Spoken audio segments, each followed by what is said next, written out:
Machine Gaura देव घर में ले जाके 2 कट्ठा जमीन जे बैठे भांग पीसे के मशीन। ओके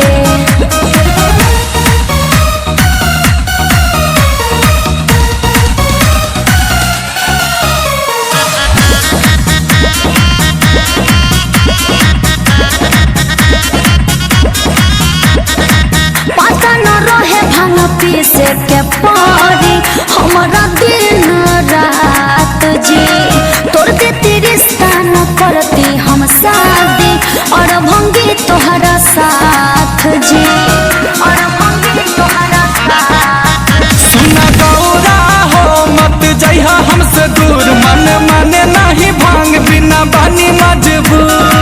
रहब न तोहरा घर अब एको दिन रहब न तोहरा घर अब एको दिन। ए गौरा देव घर में ले जाके 2 कट्ठा जमीन वही जे बैठे भांग पीसे के मशीन गौरा देव घर में ले जाके 2 कट्ठा जमीन वही जे बैठे भांग पीसे के मशीन। फुसलाई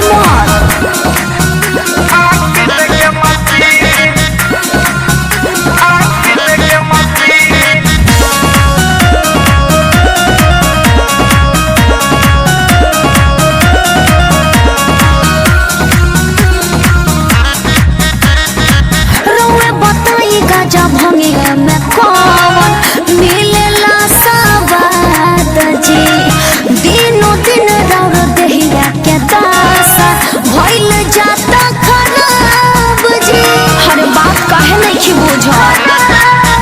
हमर गौरा हो मन करा ना उदास हमरा खातिर गांजा भांग धतूरा बे बखास। गुंजन मन मारू भक्ति में बली गुंजन मन मारू भक्ति में बली।